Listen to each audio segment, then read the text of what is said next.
My guest for the morning, Nii Lante Vanderpuye, is a Member of Parliament for the Odododio constituency. Good morning to you, Nii. Good morning. And then also I have Emmanuel Chamantinge Jako. Were you here last week? I'm not sure. Yeah. Were we? No. He's a Member of Parliament for the Ayawaso West Wuogon constituency. A famous street in his constituency is Lagos Avenue. He has a constituent there, Yabedu. My relative. Okay. Whose son is enjoying free SHS. Yes. In one of the senior high school. Just got admission, and so he's enjoying first year. Remember, in September, we're going to have the second stream of the free SHS beneficiaries. Charlie, good policy so far. Haven't we had enough of the advertisement for Yabedu and his son? Yabedu. It's an important advert. You know, sometimes you buy airtime because of relevance as you do the activation. Roland, if you permit me, before we start this program, yesterday I learned that Eric Chuma was here. Yes, yeah, Eric. Yeah, and he said you were I was hosting, and he said I said Professor Mills was so sick, so he would not even campaign and all. No, he didn't say that. That was what he said. I was inundated with calls yesterday. What did he say? What? That I said Professor Mills wasn't well, so he would just come to the campaign platform and raise his hands. I can't recollect that. I think that we're discussing a matter relating to Dr. Mahamudu Bawumia, and then he said that your party tried to do politics with it, but that was countered by Al-Hassan Suhini, who was here with him, and saying that officially your party has not made any adverse commentary on this because unlike... And you remember I came here, I said I don't like discussing people's health. Yes, you mentioned that. I hope that is not up for discussion. No. So whatever calls you had, you were, I don't know. I just wanted. I don't know how you were inundated. It was leading up to the 2012 elections, and I said that look, the government has done so much within a short period that we need not campaign because people know what we have done already.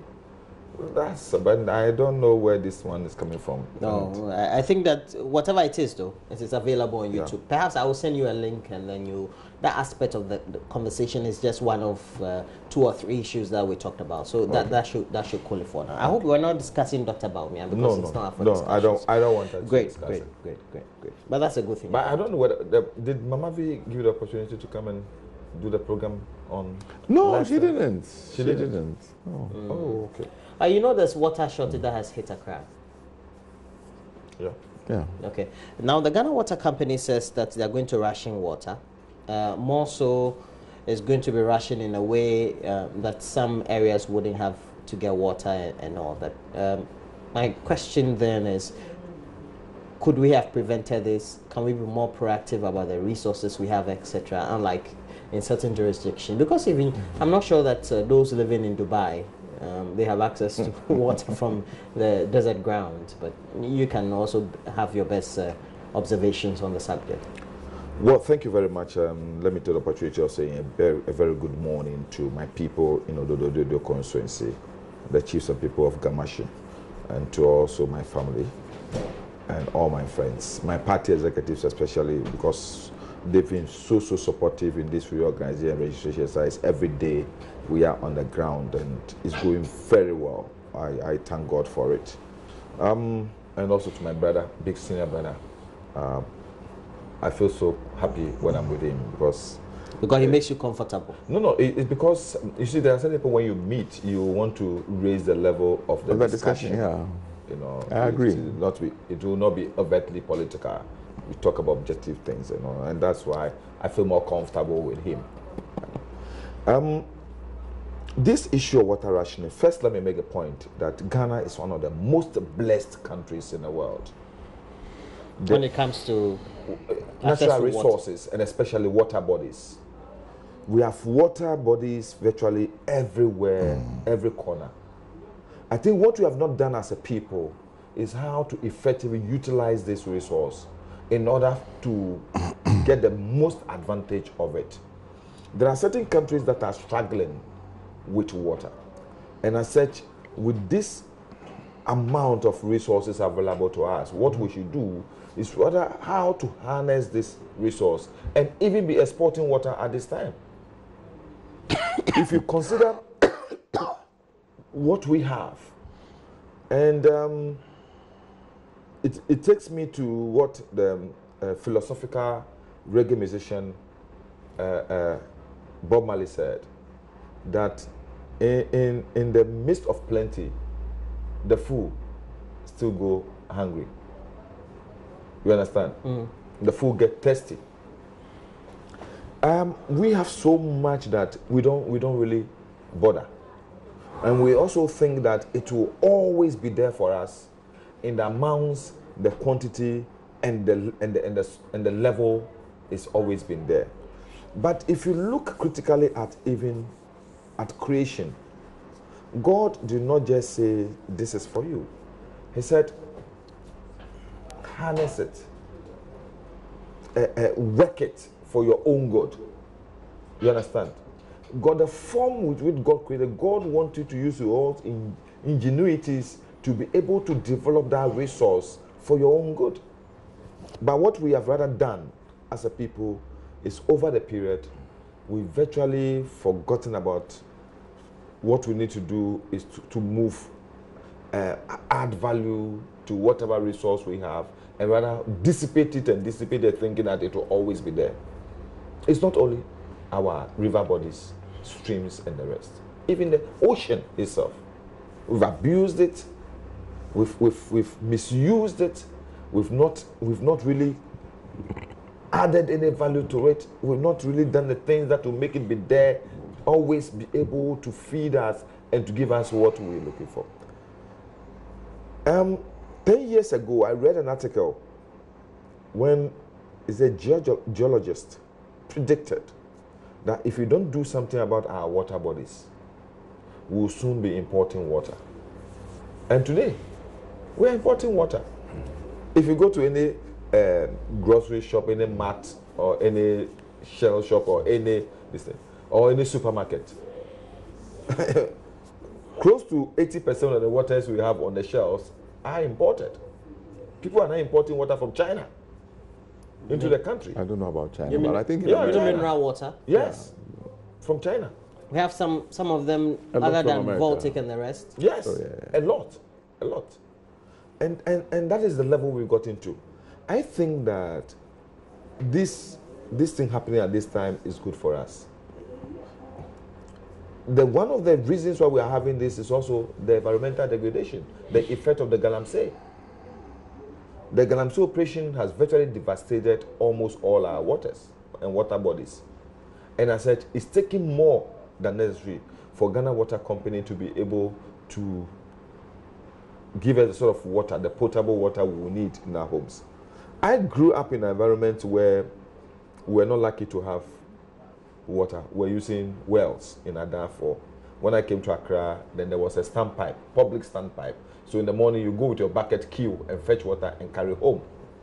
I went to school where we walk close to 3 kilometers to fetch water to the kitchen for our breakfast, and also lunch and supper, and also fetch some for your seniors to bath and fetch some for yourself. Hey, yes. Where? Bichim. Oh, okay. At that time. In the Bonafo region? Yes, at that time. So, people like us, when you grow up in that environment, you tend to value and to worship and virtually cherish such things when they are offered you.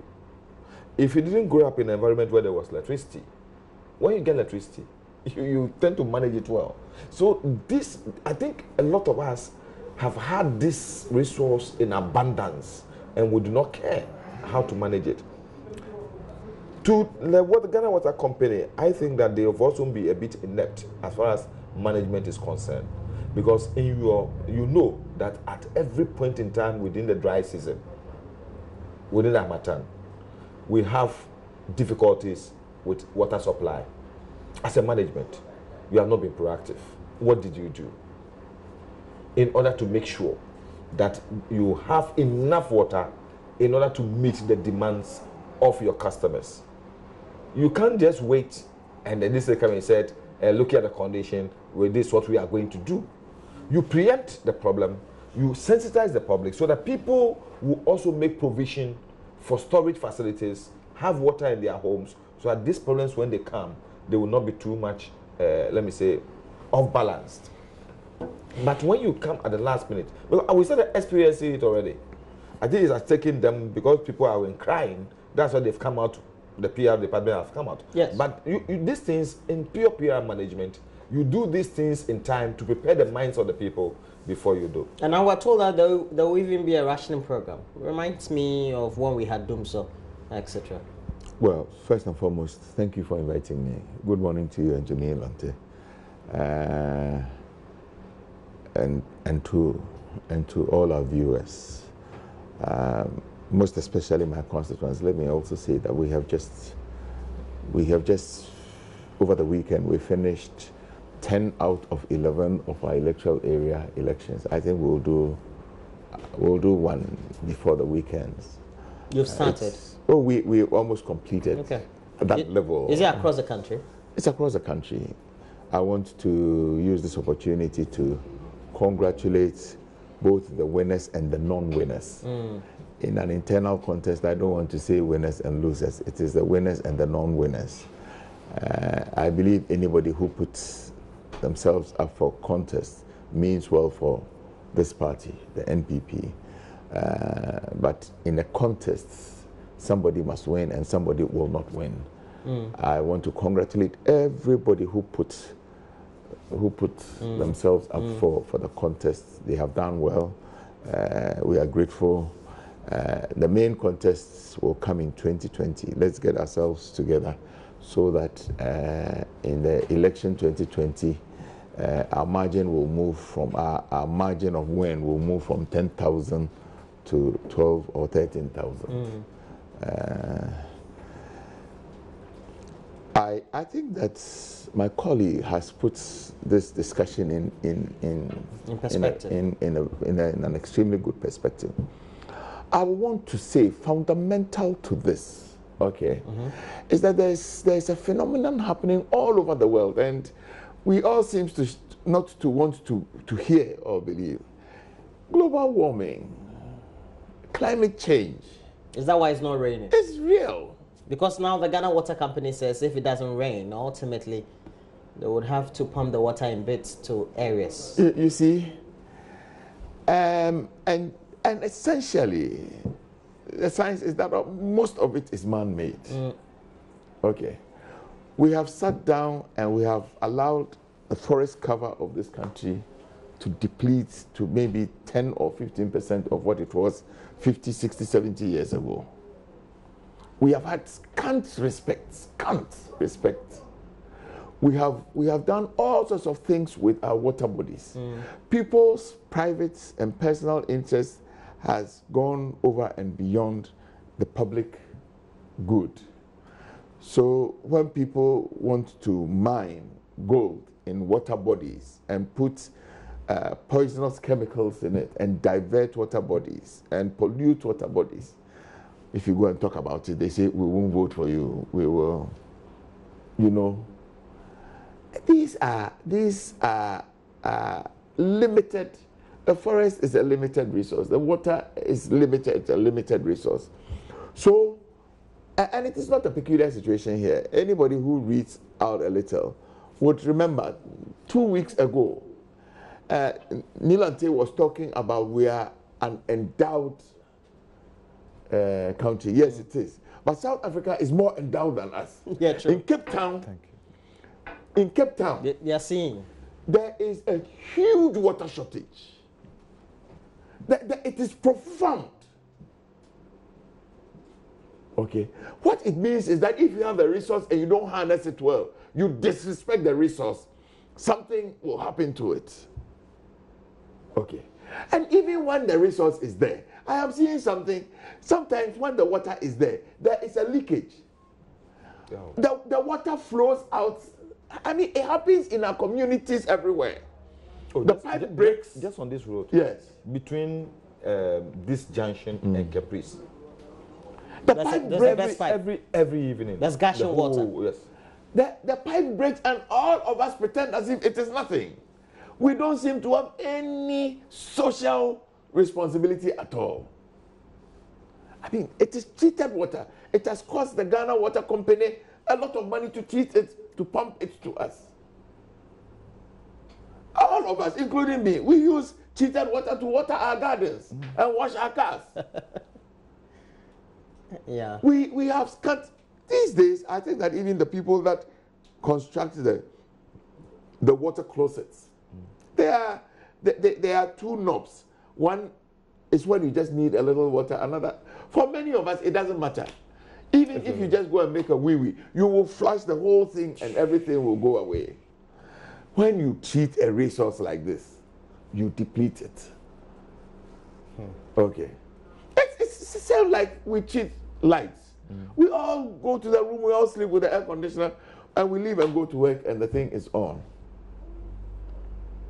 Because even though you're paying the bill, the thing is that you're not making it equitable for everybody. And you are not, the fact that you can pay the bill doesn't mean that you must misuse it. Okay, so for me, this is core, this is fundamental. If we had managed our resources well, yes, it would have been a dry season, but we would still have been able probably to have kept the volumes at a level where we wouldn't have come to where we are today. I think that is core. And even the little that we have, the way we treat it. Last but not the least, my brother was talking about Ghana Water Company. I will take it from a different angle.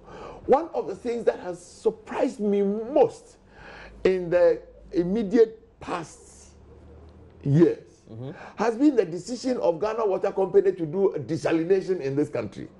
Look, when you go to Adan, the Volta River pours out in volumes into the sea. Yeah. The people who do desalination are people in Saudi Arabia and Libya, the people who live in deserts. In a place where we have the Volta River pouring. I mean, virtually, I have heard past governments and past. In Kufuor's time, they talked about it. In Mills at Mahama time, they talked about it. We could do a treatment at Sogakope and have enough water for Accra and even export some to Togo. Yeah. You choose. You mean there's a blueprint like that? Oh, yes. You choose to build a desalination plant, and the water that you produce out of the desalination plant costs 4, 5, 6 times what. I mean, sometimes you wonder. Does anybody do an options appraisal here? Then sometimes you begin to do, like a famous Supreme Court judge said, it is just a scheme to create root and share. I mean, you do a desalination plant here? Come on. You're thinking it should be a Kuwaiti plant. Anyway, but let's move on. Let's have this piece from the U.S. ambassador to Ghana, Robert Jackson. I, like you, learned that they had been given refugee status from the news. So does this come to you as a surprise? It comes to me as a pleasant surprise because it regularizes their status. I think there's a lot of fundamental misunderstanding about the agreement. Many Ghanaians were under the impression that these people came here for 2 years and would leave on January 6th. They may leave if the government and they agree on a destination country or their home country ceases to be at war, Yemen. Right now, it's not possible for them to go back to Yemen, so that's not even an option. Mr. Chairman Singejakon, what's your interpretation of that response or those responses from the U.S. ambassador to Ghana, Robert Jackson? You see, the man says he's pleasantly surprised. It means that, oh, you have done more than I expected. I was not expecting this much. You have given me beyond what my expectations were. We ask, what were the exit clauses in this agreement? It's okay. At this stage, we are not going to split hairs over their coming. It is a fait accompli. They came. The previous government, in its wisdom, thought that they would want to help a friend. It happens every time. Indeed, lately, last Saturday, I hear that even when they were doing this, the Ministry of Interior advised against it. Well, I thought there was a memo. That was. I didn't listen to news file, but I am hearing. There was a memo. Okay. So, but be that as it may, I say it's a fait accompli. It is not now that they are here. My point is, I can't for my life believe that if you make an agreement, you will not put in exit clauses. Sabita Frache, if I'm going to hire my chamber and hall, admin person, even me and the landlord, we will have, it may not be written, but we will have exit clauses. When you are leaving the room, make sure that this is there. You must do this. You must paint the room. You must do this before you leave the room. Even my chamber and hall, I hide. There are exit clauses. Then you do an international agreement of this nature and you leave it open-ended.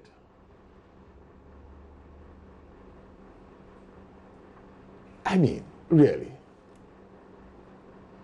But I think that also confirms what the U.S. ambassador is, that there's there was a misconception, or there's a misconception. Yeah, it is because that they are supposed to leave after 2 years. It is because they told us, the government then told us that they are taking them for 2 years. They didn't give us the full details. I mean, this matter, I am saying that, but for Fox News, the guys got here before we got to know. You understand? I say that I am careful not to go back to all of this. There's no point in regurgitating all of this. The point I am making is this. Now they are here. They have been giving, what do you call it? Refugee status. You know, I listened to the former foreign minister. And you're saying that she herself, she didn't know. Before she knew, it was the national security coordinator then had gone and taking this status for them. To sum up, I think that there were too many loose ends. There were too many. Forgive my language. I am not intending to disparage anybody, but I think that this thing was not thought out through properly. I don't think that, you know, in the run up to it, that if nobody, I heard the Minister of Interior said he didn't know anything about it, Mr. Wayongo. So I think that a few people were just, and this one was doing this one was doing this one. The whole thing was not well coordinated. And today we are beginning to see the consequences. Okay. The last I've heard is that they want to go to a country where they will blend in better. Here we are predominantly Negroid black people. They are fair. We are predominantly, we profess Christianity. They are Muslims. The differences, I want to believe, are a lot too. And sometimes I feel sorry for them. I think that they stick out like a sore thumb. My personal view is that they probably will do much better in a country where their color are familiar. Yeah, where their color, where their religion, where their everything. But when they're walking around, let's say the mall, we'll take them to be one of the Middle East. I agree. But they could fit in quite well because we don't really bother foreigners. No, we don't.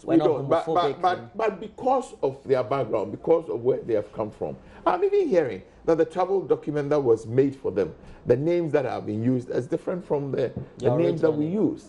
You know, I think it puts too much strain on them. Now, really, I begin to feel sorry for them. I think that this whole thing was not well coordinated. It was not properly thought through, and they have become victims of circumstances. That is my position. Your interpretation of what the U.S. ambassador said.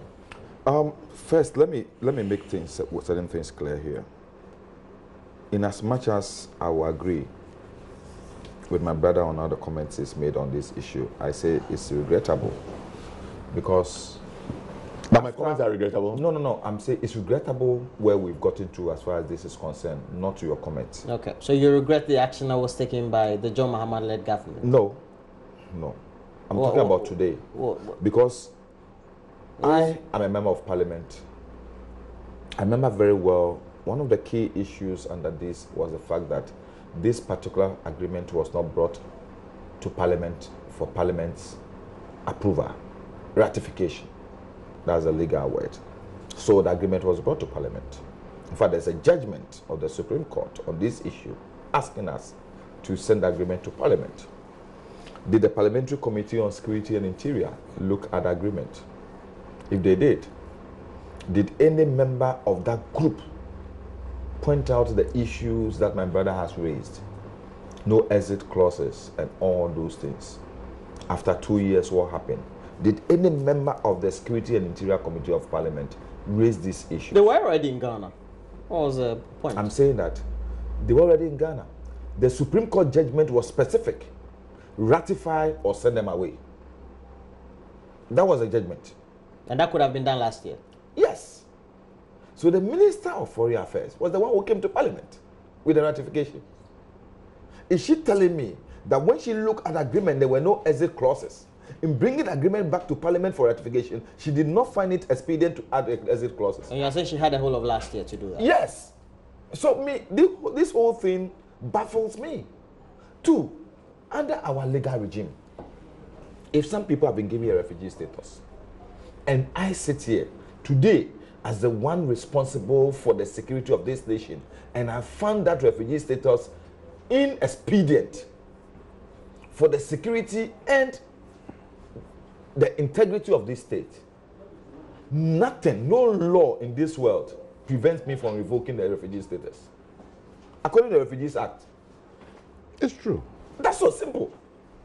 So all this hassle and talk about Gitmo 2 and all, I think as a country, we are wasting too much time on this. What decision are we taking? If we think they are not, like my brother is saying, I thought that all of us accepted that we took that thing, one, in the interest of the existing relationship between Ghana and America, two, on compassionate grounds. Today, if we find it not practicable, not in the interest of the country, what stops us? Great. That's my point. Right. I've said that governments all the time will take certain decisions which to them at that particular time, looking at the exigency of the time, is in the interest of the country. If a government comes and a government finds out, just as government is saying that we are going to review all these agreements that were signed under the previous government in terms of energy, in terms of mining, in terms of construction, and it's the same. The same application. Review this Gitmo 2 agreements. If you find it not in the interest of Ghana, revoke it. There's nothing, there's no clause in the listing that says that Ghana cannot revoke. Okay. So I'm reading, I went through a human rights watch. You know the Human Rights Watch. UN Human Rights. Okay. Yes. So they had a whole publication or dossier on it, and it was prefixed with some questions. So they said, will former detainees' families be able to join them? And they said former detainees will find it difficult to rebuild their lives without the support of their families. So I get the inkling that they were joined by their families. Yes, they married. And it's not only in Ghana. Yeah. Because, for example, according to the report, according to the report, the UN, the European countries, at least resettled 27 of them from Guantanamo, based on the agreement they have with the United States. Now, they said, what types of security controls can be placed on a former detainee in a resettlement country? Restrictions will be ordered by a court, not by the executive branch. Affected individuals should be provided an effective opportunity to challenge evidence, that is, if it's being restricted. And then restricted should be time limited and open to rescission or amendment on the resettlement of new evidence. That's the name. And then also, how will the former detainees integrate into society after so many years of abuse? And then we're told that they should be given all the leverages of resettlement, vocational training. I like the word you use there.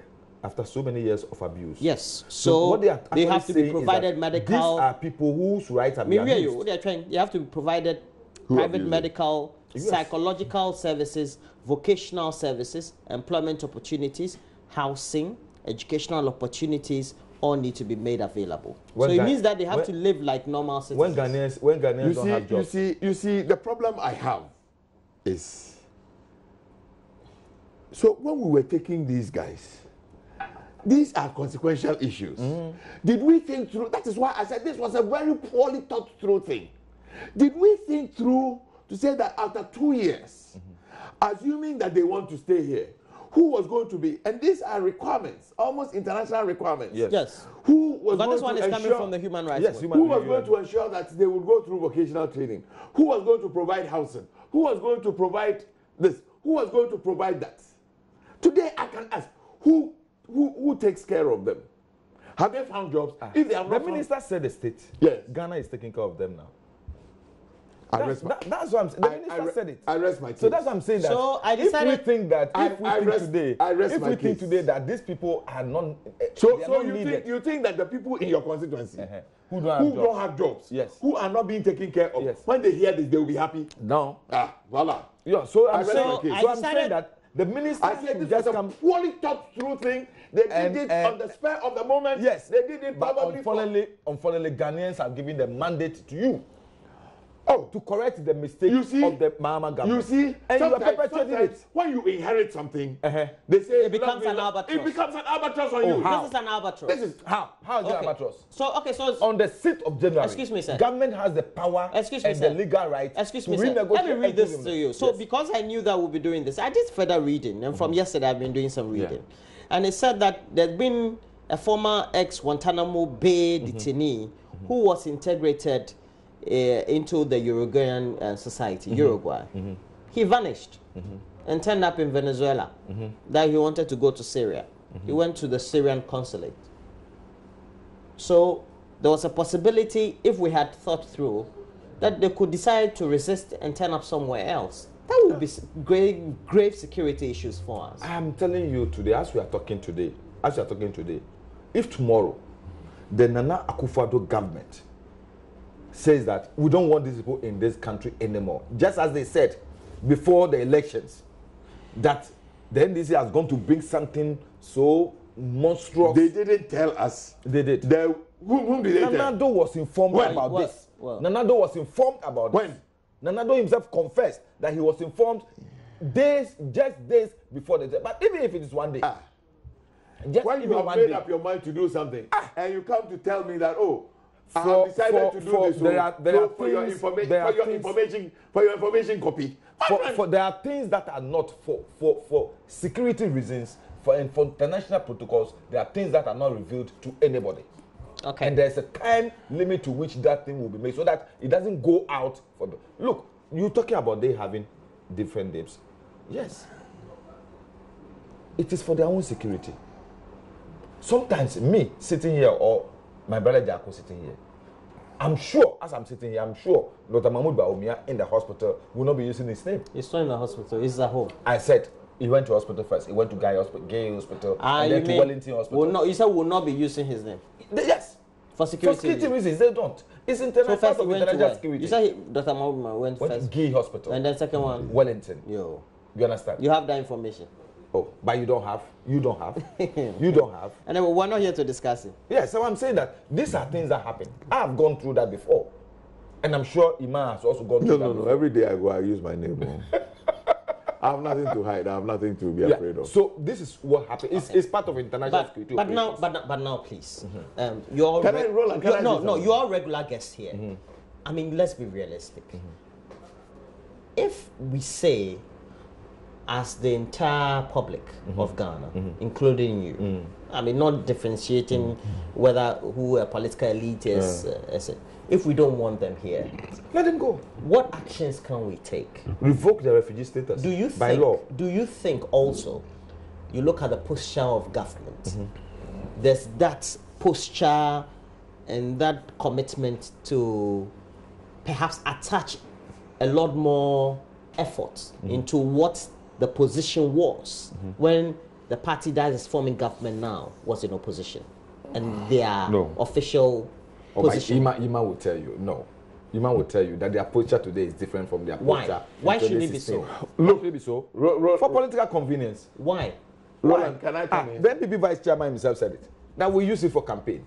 Who said? One of your national vice What's chairman. his name? Oh, I forgot his name. He's a national vice chairman. Oh, yesterday. Just yesterday. So I was, and two, let me tell you, Pemblan, even in parliament, let's ask ourselves, the posture of the majority today, was it the same posture when they were in the minority? Before when this issue Roland, can I come the posture has changed.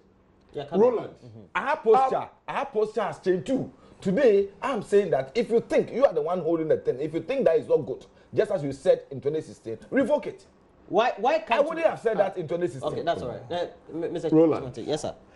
I want to believe that our posture and our narrative has been consistent. No. You know, this one I don't agree with you. It has not been consistent. Wait. The issues are completely I think a different. neutral will say that No. The Wait. hardline posture of the party What was is not that same hardline of the government. Roland, what was the position in 2016? The position is it, when did they come? Was it in 2016 or 2016? In 2016. Our point was very clear. That you bring people that we are not sure of, we are not aware of in this country, and you did not you broke the law in the process. By not telling did the they break the law or representative didn't they break the law? We didn't. You broke the law. The Supreme Court, the apex court of this land, stated clearly that you broke the law. No. This is an international agreement. You should have brought it to Parliament. No. Agreements can be signed and Parliament will ratify. That's what our law says. Did you bring it to Parliament for ratification? At that time, Parliament had gone on recess. Oh, come on. Parliament had gone on recess. You don't recall? You don't recall? We should recall. Hey, to us, when it is important for you, when it is a loan to build something, and maybe because of there's something you will recall. Okay, so at the time Parliament was on recess. All right, that's okay. Can we change that discussion? But even when Parliament comes, after you take an executive decision, can we change that discussion? Now let's do Galamsey. You know. Yes, sir. You broke the law. Our position was that you are bringing people, and that there is a constitutional requirement. All right. Now that you have gone to sign the agreement, God was kind to the good people of this country, and power came to us. Unfortunately, you have not been kind to Government is a continuum. So you continued with it. What can we do? So you think that we are the ultimate democrats in government? Well, somebody will say that's a convenient position that you came to inherit it. So let's continue. So what should we do? It's an arbitrage. Roland, what should we do? Why don't you follow through the fine or thin lines of your hardline position when you were in your position? The court gave us very clear on this. Yes. Why hasn't been carried out throughout?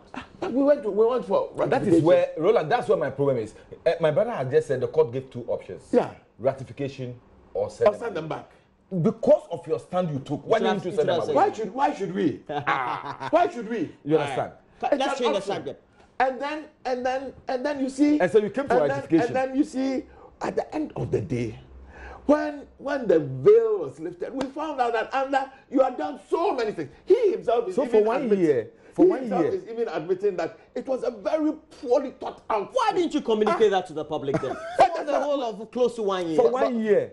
Oh, your minister said. Why? Is it another case? Is it another case that the minister did not inform the president, like the president said with the issue of the white paper on football? Are you saying that we should always? What it is the matter is germane. It's very important. You said it's a very important issue. The matter is germane. Let's change the position. We are telling the good people of this country what the issues are. Okay. You entered into a poorly thought through agreement. I mean, you are creating that environment in order to have comfort. What is the comfort? That you are putting the blame on the Mahama administration. You are sitting here and saying that the good people of Ododo will be upset when they hear that they can't find food to eat, but we are catering. And I agree with that. I said that is your responsibility today. When you hire a room, you hire that room with all the cockroaches and the bed bugs. So they carry their liabilities. Yes, and you are happy. You are happy to inherit. You are happy doing it, and you saw all the liabilities. You created the liability, and today you want somebody to clean your debt. You are happy enjoying the fruit of the asphalting. You are happy using the Dubai highway. You are happy. Why Dubai? Come in Kuma Circle.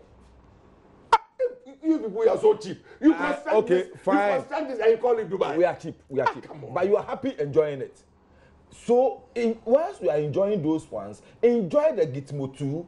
Take the decisions that you think are in the interest of Ghanaians. I mean, don't pass the buck. Don't say that this is what you hear. Because you have the power. Hear that we were negotiating to take them to Morocco. Look, I'm saying that if I were you, on the 7th of January when I took over, I went to court. You sponsored somebody to go to court, and the court gave judgment. In the interest of Ghanaians, what I would have done immediately is to send them away. The matter was before court. Okay, the court didn't give judgment until June. That's okay. Yeah, so Please. June, when Operation Vanguard. 6 months. Operation Vanguard. They've been in charge of Galamsey in this country. They say apparently only 10% of the cases that they've been able to arrest so far have been dealt with or prosecuted by the court. That's a poor rate, if you ask me. I start with you, Nii. Roland, why will you start with me? But this one is my brother who is in government. He's the one who is supposed to be prosecuting. Okay, let's watch the army boss in charge of operation. You are the one in government. You are the one prosecuting. The army boss in charge of Operation Vanguard. You should be able to tell me the difficulties we are having in prosecuting this case. Measures are not adequate. Let me put it that way. That is why people are still not perturbed so much, because they think that after all, they have money. If you find them, they can pay and then get their freedom, and then they will find other ways of going back into the bush.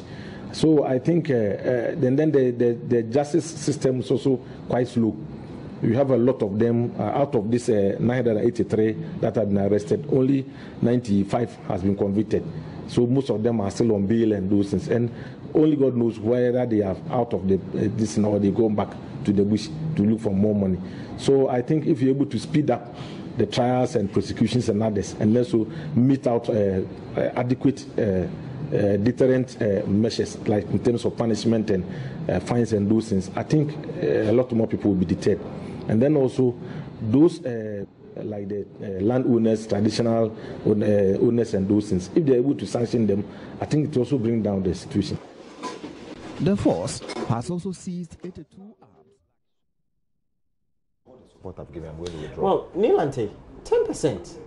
That's poor. 900 and what? 83 cases.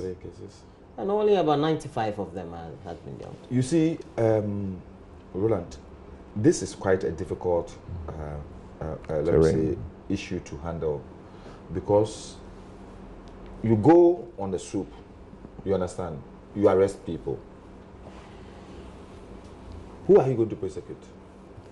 I've always imagined, because the people themselves, the doyens of the Galamsey operations, are not on the site. So the ordinary people like these ones who have gone to do labor are those that you are going to prosecute. I was all the time imagining what sort of prosecutions they will be having. And you see, the Attorney General Department don't want to go to court and have cases thrown out. So most of that, they take adequate steps in making sure that they have enough conclusive evidence to be able to go to court. Because when you take one to court and the person is thrown off, it's possible that the rest of the cases will suffer the same fate. So you have to be extra sure that this case is good. You have a good case. You have a strong case in order to prosecute the defendant. Two, I also said it some time ago, months ago here, that I know some big-time politicians who are also involved in this business. And I'm very positive and very sure that they will frustrate the system. I said it here. I know MPs, I know political appointees who are involved in this business. And I am very definite that these people definitely will frustrate the system. Two, a lot of us politicians do say, I'm sure the MPs in the constituencies, in the areas where these people have been arrested, will definitely intervening, be frustrating the system. Because the pressure that will be put on you, the MP, you will not sleep. Families will turn your house into a thoroughfare. to put pressure on you. Chiefs, opinion leaders will all be coming to you on this issue. And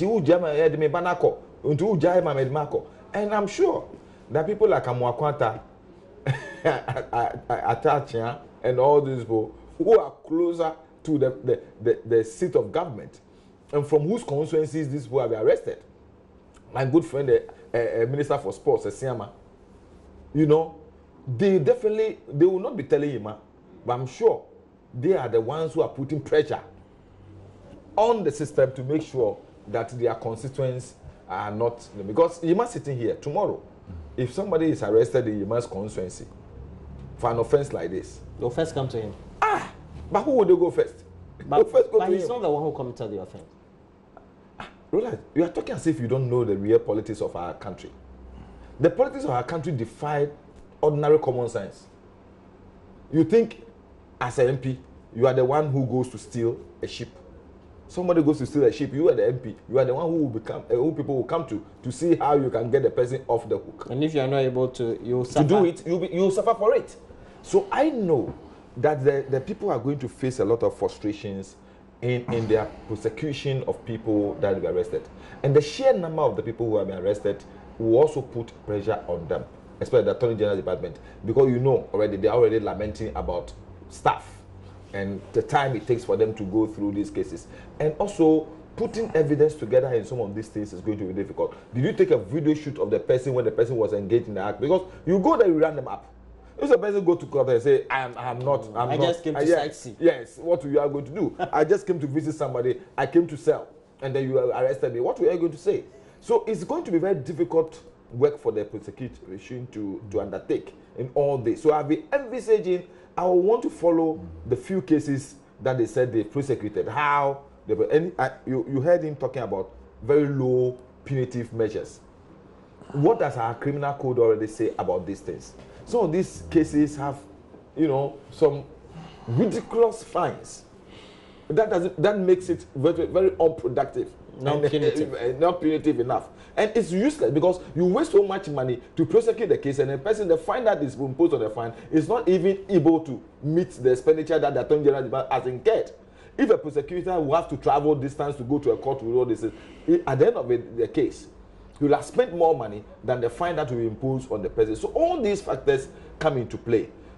Two, if, like the soldier said, if the punitive measure is not deterrent enough, what the person, the people, they have money. If you take him there and the person is fined 1,000 cedis, the person pays 1,000, he will pay it off the back and then goes back to do the same thing. You arrest the person again. What do you do? So I think that as a country, I was listening to a discussion on this issue that for a year that we've looked at this issue, what are the strategic measures we are putting in place in order to curb it and at least try and make it much more unattractive for people to go in. Okay, so rule of law, democratic, do we need to change strategy then? Be more abrasive? A moment ago, we were sitting here and talking about the challenge we have with even drinking water. And I think all of us agree that fundamental to this challenge. And yet the water bodies have not changed. Yeah, it's because we have sat down and looked on for people to just do what they have done with our environment. This war against Galamsey must not be looked on the usual Ghanaian thing, they against us. No. We will survive or we will perish based on the positions we take on this matter. And I am happy that His Excellency the President was firm in his initial comments on this, that he said he was willing to put his presidency at stake because there was a noise. If you do this, we won't vote for you. He said if this is what he can do as a legacy, he was willing to do it. I think that was a bold statement from a very bold leader. But of course, they will tell you that the devil is in the detail. I can completely agree with Nii Lante Vanderpuye. First and foremost, the Attorney General's department that must do these prosecutions is severely challenged. They have too many cases on their hands there are all the murder cases, there are all the highway robbery cases, there are all of this. Then now you have added 950. I hear that in some jurisdictions there may not be 3 or 4, there may not be more than 3 or 4 state prosecutors. We should find out how many there are. The epicenter of this activity is in the Ashanti region and in the eastern region. If we are going to be able to expedite this, and I think because it is important, then we must find unorthodox means to do this. Okay. If we will just do, I mean, Operation Vanguard is an indication that government took an extraordinary step to curb this menace. It was actually a very bold step. I believe that if we are going to, the consequential actions must also not be the normal, let's take them to court thing. I think that we have to go probably beyond. We must set up a special court. We probably need to have a dedicated team of prosecutors. If you don't do this and you leave it the normal, I mean, at the inception you have created a special purpose vehicle to do this. So if you don't continue, so the end bit along the chain, it becomes a weak link. I think that is what is happening, and I really and truly admire what I think it's called Colonel Isiamwa said. Look, Nii Lante, he said it. Landowners, chiefs, all of us are complicit in this, and Nii Lante Vanderpuye is here saying he knows. Me, I don't know. Frankly, if MPs, politicians, chiefs, I hear police officers, military people, they're all involved in this. Okay. The society generally.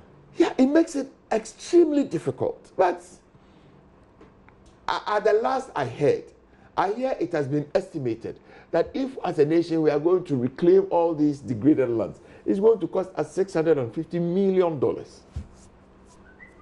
You know, people have done this and taking the money away.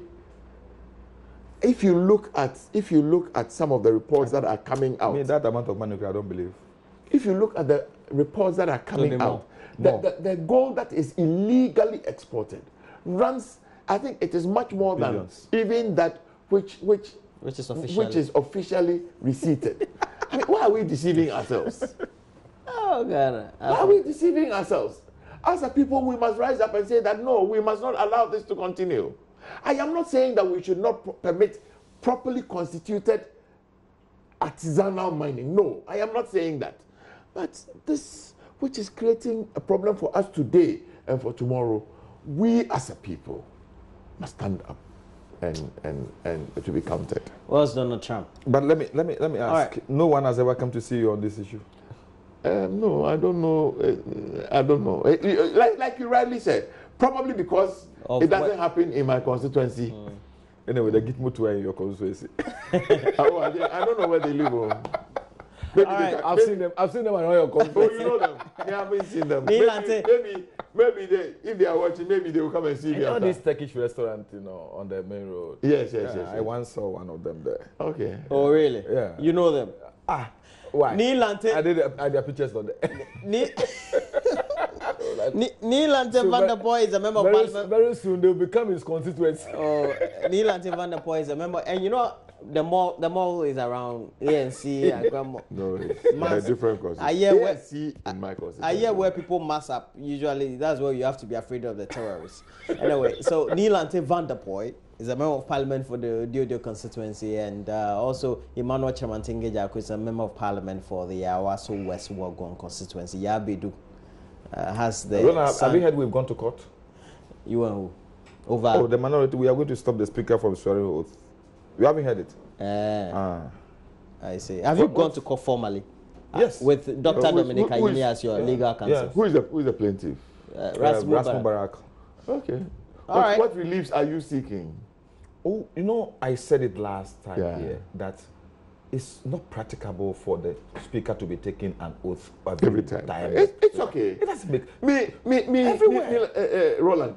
I like the provisions of our constitution to be tested and challenged. I can completely agree. It is not practical. Yes. Assuming His Excellency the President comes back on tomorrow. Yeah. I don't know when he comes back. And he has to travel again on the weekend. And then there's an emergency in Burkina, so he has to go to Burkina on Thursday or Friday, and then we will have to go back. It is not. I think that our constitution is 25 years old. I think that the framers did not anticipate some of the things that are happening now. It is not just about being legal, but I think it is also about being practical.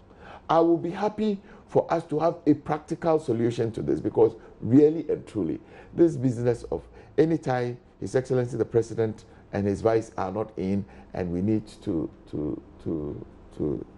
swear in. You see, my understanding is that you can either do it through a constitutional amendment. It can be laborious. It can be very cumbersome. This is an entrenched clause. But it will be difficult. There is also, you need to do a referendum. But there's also a judge-made law. My this thing is that the simple issue is the fact that whenever the president is traveled, the speaker is reminded of his oath. I think so. It should be possible. There must be. The speaker is reminded of his oath. There must be some. By inference. Okay. There must be some. That's what Joe Ajao actually said the last time. But you see, the thing is that Joe Ajao was part of the Consolidated Assembly that drafted the Constitution and knows the real meaning of Article 6011. But at the time, virtual internet connectivity. No, it's because the speaker is not allowed to be part of a debate. So he can't make his voice. Yes. Okay. All right. Well, no. Thank you, gentlemen. Let's see how it pans out. I mean, I would be happy to have. Because I think the speaker is being really unnecessarily disturbed. I will want to have a practical solution to this problem. I think that what pertains now is not practical. It's not conducive. All right. So the AM show takes a break, and after the break, we'll be talking about the Association of Law Students. Apparently, they are petitioning President Nana Addo Dankwa Akufo-Addo to cause the withdrawal of the controversial Legal Profession Regulations 2017, which is before Parliament. And the association wants the president to impress on members of Parliament, like the two here, to vote against the regulation. I will vote against it. We'll see. In yours too, all of us are. It's an LIO. It has been late. So we're taking a break. When we come back, we'll look at that. We will not look at it, Kra. We will not look at it. Has it been late?